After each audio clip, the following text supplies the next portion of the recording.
E eu estou aqui em Alto Jequitibá e a gente vai falar lá do início de Alto Jequitibá. Eu estou aqui com um dos pioneiros que eu conheci recentemente, a gente só se conhecia nas redes sociais, o Zé Geraldo, que agora já é meu amigo também e com certeza vai ser o meu parceiro aqui no programa. Ele tem muita coisa para falar de Alto Jequitibá lá do comecinho. E hoje a gente vai falar sobre a Maria Fumaça, sobre a Estrada de Ferro de Leopoldina. Tudo bem? Seja bem-vindo, meu amigo. Obrigado, meu querido Rony. É uma satisfação muito grande estar nesse seu canal, né, de comunicação. E estamos aí para falar um pouquinho, né, sobre a nossa tão importante Estrada de Ferro Leopoldina, que pertencia à Rede Ferroviária Federal, um órgão do governo federal. Essa Estrada de Ferro Leopoldina, você falou para mim que ela começava não, era entre Manhuaçu e Rio de Janeiro, né? Sim, esse ramal ele saía de Barão de Mauá e até Manhuaçu, que era o seu ponto final desse ramal, né? A Leopoldina, ela tinha outros ramais, mas esse especificamente, ele ligava a estação de Barão de Mauá, no Rio de Janeiro, à estação de Manhuaçu. Funcionou durante muitos anos. Vale lembrar que inicialmente, o trecho que foi construído inicialmente, ele só vinha até Carangola. Até Carangola. Então, de 1911 a 1915, Entendi. que foi construído esse ramal Carangola-Manhuaçu, que estendeu-se, né, até Manhuaçu, cuja conclusão deu-se em 1915. Eram muitos dias de viagem, né, esse percurso, né? Na realidade eram praticamente 24 horas de viagem daqui ao Rio de Janeiro. Eu tive o privilégio de ir diversas vezes, que meu pai era ferroviário, e então nós sempre em nossas férias escolares nós íamos ao Rio de Janeiro e é lógico que nós íamos de trem, nós íamos desfrutando das belezas da Maria Fumaça. E realmente isso era em média 20, 22 horas de viagem, caso não houvesse nenhum empecilho, porque eram muito comuns os famosos descarrilamentos. Então o trem descarrilava, então eram 3, 4, 5, 6 horas às vezes de atraso para colocar a máquina ou os vagões nos trilhos novamente. O que era o descarrilhamento? Descarrilhamento é quando a composição podia ser tanto a locomotiva, no caso a máquina, quanto o vagão, ele saía do trilho. Então, para colocá-lo no trilho novamente, às vezes levavam-se horas para poder recuperar. E era o braçal isso? Era tudo, não tinha maquinário nenhuma. Você chegou a ajudar? Não. Eu peguei, tive uma viagem que eu participei que houve o descarrilamento, mas foi rápido, demorou coisa de umas 2 horas, né? Que é pesado, né? Uma estrutura então, dessa para colocar de volta. Eles tinham uma equipe? Que eles não tinham muito recurso também, eram coisas muito primitivas, né? Uhum. Mas devido à habilidade deles, né, dos funcionários da composição, eles, e dependia muito também da questão por que descarrilhou. Às vezes podia ser uma falha no terreno, uma seção, o terreno às vezes cedia. Então aí já era mais complicado. Mas apesar de não terem muitos recursos, mas eles eram assim habilidosos, né? Eles estavam muito acostumados em fazer aquilo e eles colocavam a composição novamente nos trilhos com uma certa facilidade até. Entendi. E essas 24 horas que vocês passavam, qual que era a estrutura desse trem? Ele tinha banheiros, parava para tomar um lanche ou não? Você já tinha que levar tudo? Não, tinha sim. Primeiramente, você ao comprar um bilhete, uma passagem para viajar, você poderia fazê-lo com a opção de viajar de primeira ou de segunda classe. Ah, então já tinha essa separação na época. Já tinha essa separação. E em determinadas épocas, a partir de uma certa cidade, que se não me engano era Porto Novo do Cunha, aí era incorporada à composição o carro leito e o carro restaurante. Então, onde as pessoas poderiam fazer as suas refeições. Mas o mais comum, até você, com essa pergunta, você me suscitou na memória fatos muito gostosos de se reviver, é que em cada parada, em cada cidade, ou mesmo em paradas que não eram cidade mesmo, que existiam muitas também que não eram cidade, as pessoas do local acorriam à estação para vender todo tipo de frutas e doces, pastéis, quibes. Então era muito legal. Era uma fonte de renda também para as pessoas. Queijo, manteiga, então era uma fonte de renda para aqueles moradores daquela localidade e também era uma forma da gente que estava viajando, né, se alimentar ou fazer um lanche fora de hora. Ele era oferecido aquelas paradas. Você já viu algum acidente, alguma coisa mais grave assim que aconteceu? Não, nesse período? Como eu relatei, numa viagem para o Rio, houve um descarrilamento, mas com pequenas proporções, sem problemas maiores. Mas né? aqui no trecho eu posso relatar, inclusive foi um dos maiores acidentes ferroviários da nossa região, foi o fato que aconteceu no dia 12 de fevereiro de 1944, onde uma composição, após perder os freios na nossa Serra da Vistabella aqui, ela veio a tombar. E, inclusive, nesse acidente, o meu avô materno, que era ferroviário, ele era mestre-linha, ele estava na composição, ele estava como de carona. Ele tinha ido a Caparaó para ver um trecho de linha, e então esperando o trem de passageiros que passava mais tarde, estava atrasado. Nesse ínterim, veio um trem de carga, e então ele, como era ferroviário, né, e amigo de todos os componentes daquela composição, ele foi convidado, vamos embora, sua Ferreira. Então ele veio no carro do estafeta, que era o último vagão, que era o escritório da composição.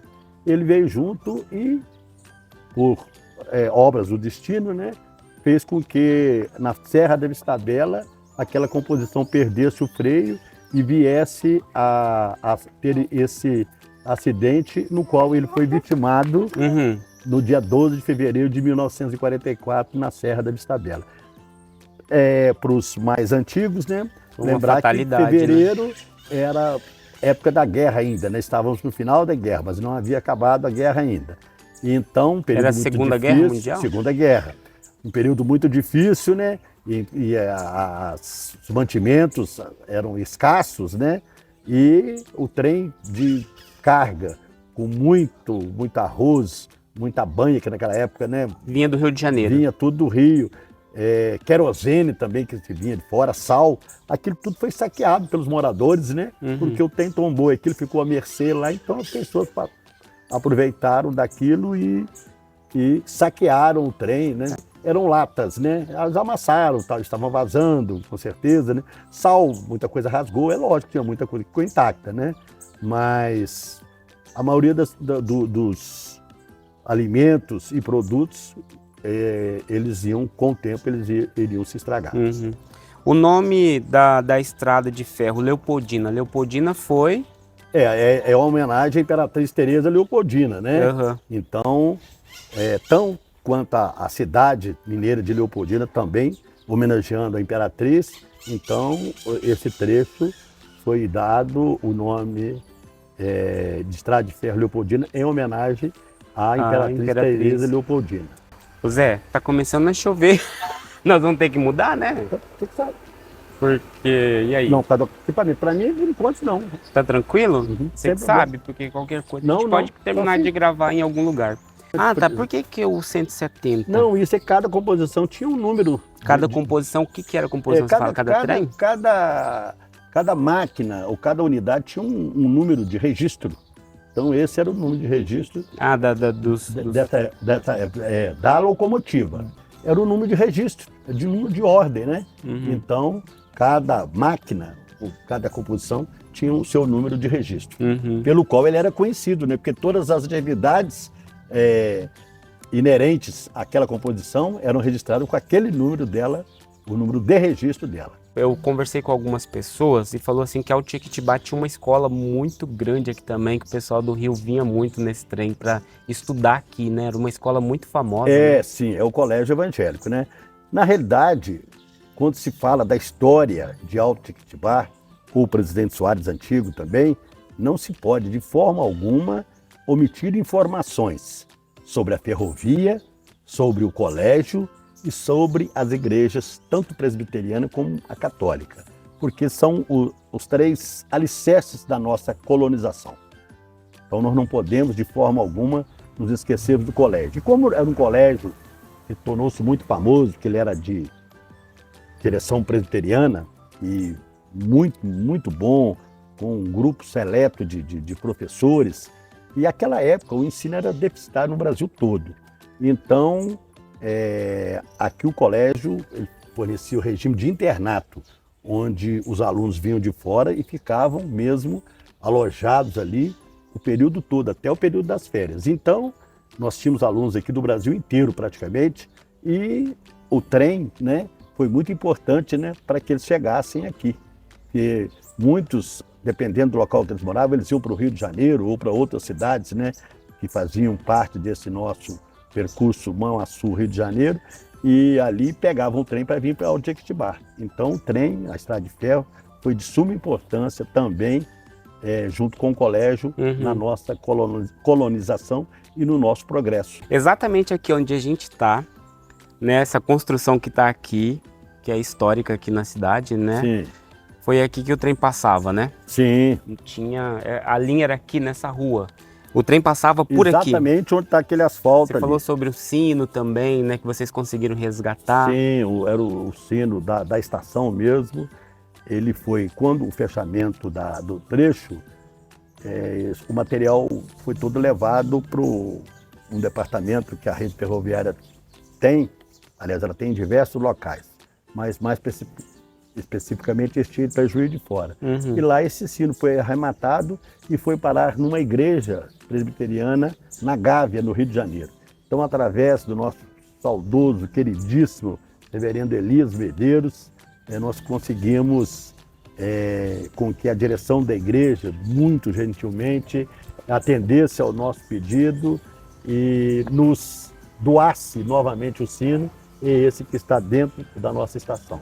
Vale lembrar também que essa nossa estação, tanto a nossa estação quanto a de Mamirim, elas foram inauguradas no longínquo 1º de maio de 1915. E um dado importante também, que nós temos também, que falando da Leopoldina, da Estrada de Ferro, nós não podemos esquecer, é o nosso túnel da Vista Bela. O túnel da Vista Bela, ele foi inaugurado em 14 de setembro de 1914. É aquele túnel. É aquele túnel da Vista Bela. Ele foi inaugurado em 14 de setembro de 1914. Portanto, ele foi inaugurado uns meses antes das estações de Mamirim e de Jequitibá, que foram inauguradas no ano subsequente. Aqui tinha barracas, o pessoal vendia coisas aqui nessa praça aqui na época? Não, ou não. Não O podia? que tinha, que era famoso também do lado oposto ao que nós estamos aqui, um boteco, um botequim, inclusive era do meu tio, o Badeco. Era tradicionalíssimo, conhecidíssimo, o Boteco do Badeco, onde se tomava, é questão de rebuscar a memória degustativa. Estou conversando com você e estou sentindo aquele paladar daquele café com leite, que era uma coisa inigualável. Eu acho que isso é tão enriquecedor para nós, né, de lembrar essa época. O café com leite, o nome dele era Dedeval, nós o chamávamos, nós familiares, tio Deval, mas o nome dele era Dedeval Borges Ferreira. Ele era guarda-chaves, era funcionário da rede, era guarda-chaves da estação, e ele tinha um botequim ali ao lado, né? Mas ele era conhecido como Badeco, todos o conheciam como Badeco. Mas o café com leite, ele tinha muita coisa gostosa no botequim dele, mas o café com leite dele era algo extraordinário. É porque ele acendia o fogo cedo, o fogão a lenha, fazia o café, fervia o leite, misturava, batia, adicionava um pouco, uma pitada de sal. De sal? De sal, uma pitadinha de sal e, lógico, o café com leite, um pouquinho de açúcar, o sal para dar aquele tchan, né? E aquilo ficava nas chaleiras grandes, tanto uma de café com leite como uma de café puro, aquilo ficava no fogão a lenha o dia todo, ele ia fervendo, ele mantinha-se sempre fervido, e ele engrossava com aquela nata. Nossa, quando você tomava, às vezes até quando ele virava a chaleira no copo da gente, ou na xícara, na realidade eram xícaras, às vezes ele entupia o bico da chaleira, quando ele criava aquela crosta, aquela nata gostosa. Mas o sabor aqui, que me veio agora a tal memória degustativa realmente, um sabor inigualável que eu vou levar para o túmulo, que nunca vou esquecer. E acredito que as pessoas também que usufruíram desse período, né, e tiveram a oportunidade de participar das atividades do Boteco do Badeco, com certeza irão lembrar-se eternamente. Que a estação aqui, esse trem, foi inaugurado em 1915. 1915. É. A Jequitibá foi emancipada? A colonização de Jequitibá começou no ano de 1862, a colonização. E foi formada a vila e tal, e o distrito foi criado no dia 23 de setembro de 1923. O distrito foi criado em 7 de setembro de 1923, o distrito, quer dizer. E emancipou-se em 12 de dezembro de 1953, permanecendo com o nome de Presidente Soares, em homenagem ao ex-governador do estado, que naquela época não se chamava governador, chamava-se presidente, né? Presidente dos estados, em homenagem ao ex-presidente do estado, Raul Soares de Moura, que além de político era jornalista, escritor, Entendi. e que havia falecido antes, em pleno mandato. E aí você falou sobre a troca de nome, né? Que teve Sim, uma... porque era conhecido antes, como na vila, Alto Jequitibá. Quando passou a distrito, em setembro de 1923, já se fez a homenagem ao Raul Soares. Então o distrito passou a denominar-se Distrito de Presidente Soares. Assim, continuou com a emancipação em 12 de dezembro de 1953, mantendo-se o nome Presidente Soares. Porém, a população, grande parte da população, era contrária a esse nome, queria a volta ao topônimo Alto Jequitibá. Fato esse que ocorreu após um plebiscito que foi realizado em 12 de agosto de 1990, houve um plebiscito em que ampla maioria optou pela volta ao topônimo Alto Jequitibá. E assim, em 21 de outubro de 1991, portanto um ano e praticamente 2 meses após, a Assembleia Legislativa de Minas liberou, né, a volta ao topônimo Alto Jequitibá ao município. Então vamos falar sobre trem de passageiro? Sim, nós podemos falar da importância, né? Sim. Que era o trem de passageiros, né? E nós tínhamos, além do trem de passageiros, nós tínhamos o trem de carga, né? Que só transportava Era tudo no mesmo? Não, às vezes, e tinha um misto. O misto, às vezes ele estava com dois vagões de carga e 3 classes de passageiros.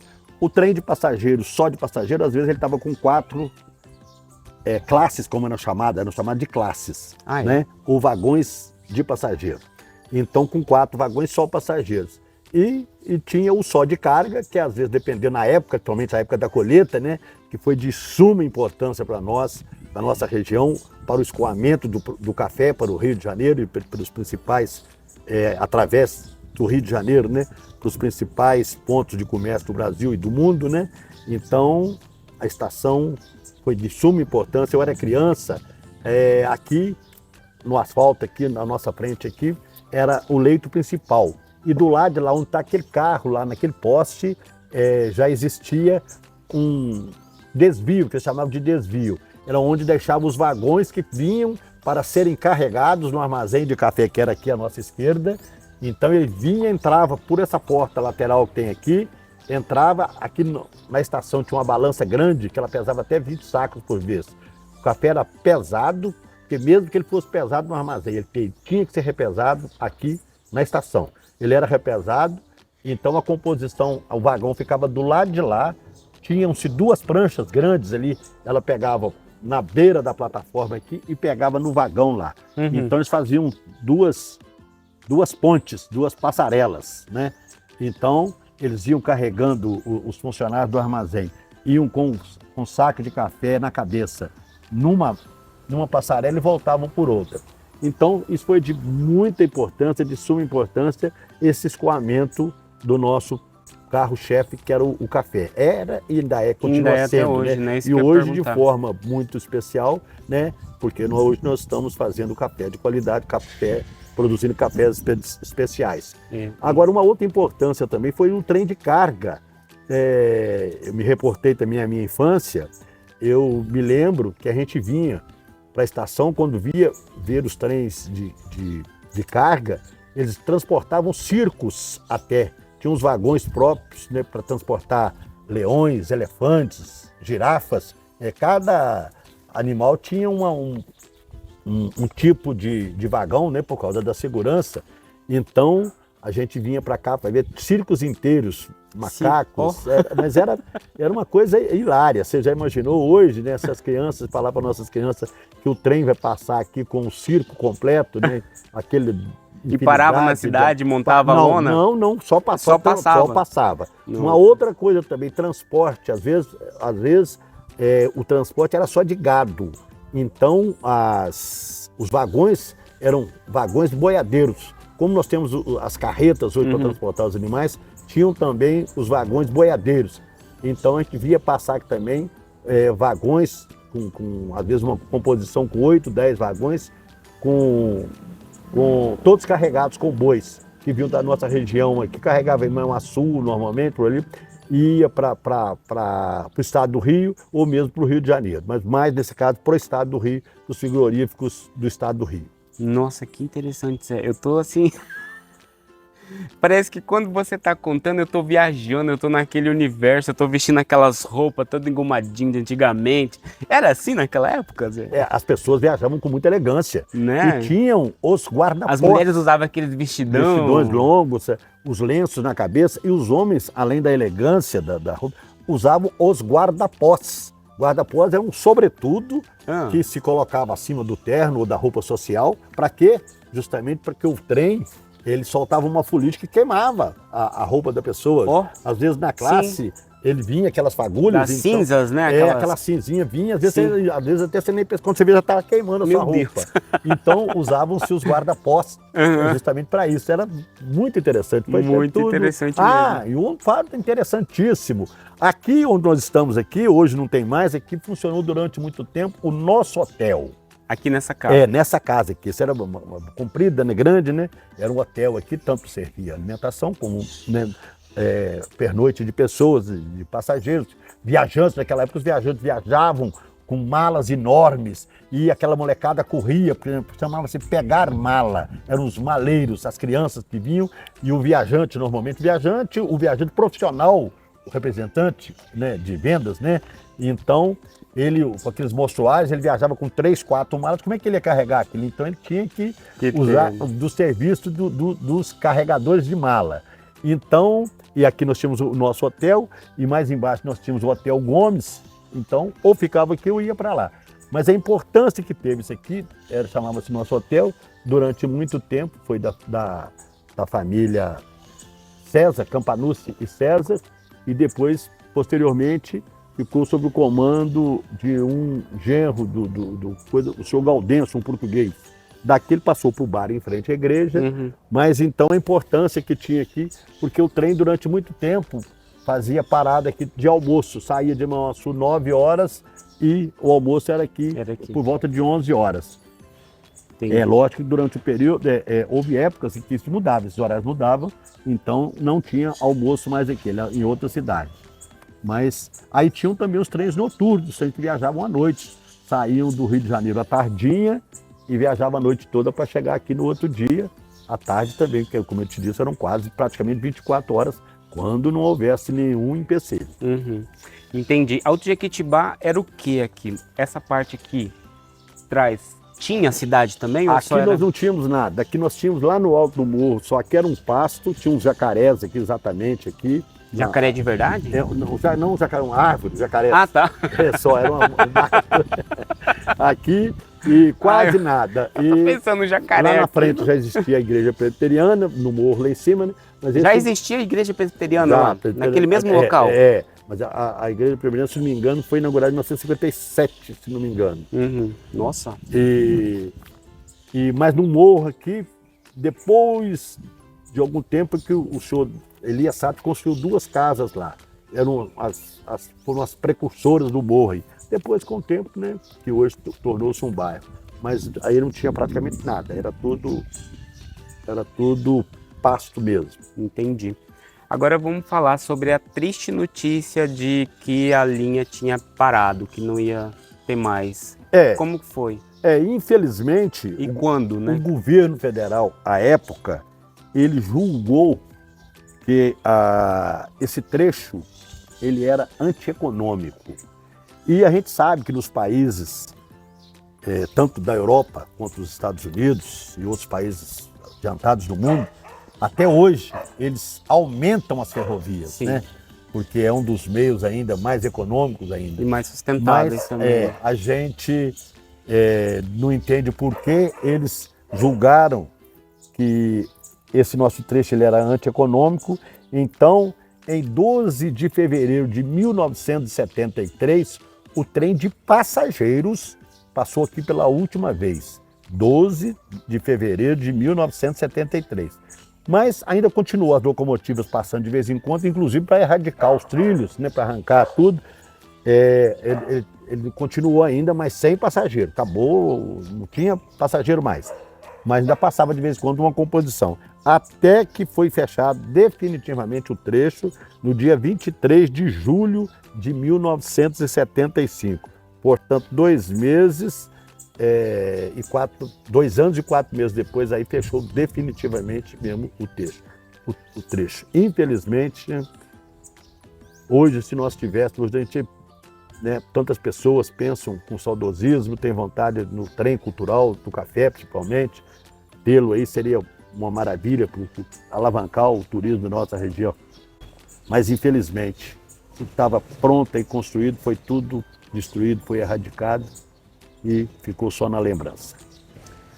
Pois é muito triste, mas a gente ainda tem pessoas como o Zé Geraldo que tem toda essa bagagem, essa recordação dessa época maravilhosa, né? Porque isso é tão enriquecedor, né? Eu acho que essa galera que mora aqui não conhece nada da história. Na realidade, eu sempre digo, nós somos paupérrimos com a nossa memória fotográfica. Nós não temos praticamente nada. Eu sou de família ferroviária, tenho mais 5 tios, né, uma opção de primos, nós não temos praticamente nada em termos que pena. de porque também de os recursos naquela época era muito difícil, né? Então, por exemplo, nós temos muito do colégio, muita fotografia, mas da ferrovia nós temos muito pouco. Temos eu alguma coisa pouco, encontrar mas alguma eu vou te enviar uma pouca coisa que eu tenho, eu te envio. Ótimo, beleza. Gente, a chuva está apertando aqui e nós vamos encerrar então hoje a nossa entrevista, a primeira participação do Zé. Nós vamos voltar a fazer a entrevista de novo falando sobre Alto Jequitibá, sobre emancipação, sobre os dias de hoje, enfim. A gente quer conhecer mais sobre a história da nossa cidade e poder alimentar vocês aí com mais informações também. Agradecer mais uma vez a sua participação. Obrigado pela sua disposição, pelo seu tempo e espero poder contar com você mais vezes, né, junto com a gente. Eu que agradeço pela oportunidade, porque as pessoas que me conhecem sabem o quanto eu amo a minha cidade, o quanto eu amo a nossa história, a nossa cultura, e eu tenho o maior prazer, não só de levar para onde eu vou essa história, né, como também nas oportunidades que existem, eu fazendo relatos como esse. Para mim é muito gratificante e saiba que eu estarei sempre à disposição para o que for possível, para divulgar o nome e a história do nosso querido Alto Jequitibá. Zé, muito obrigado.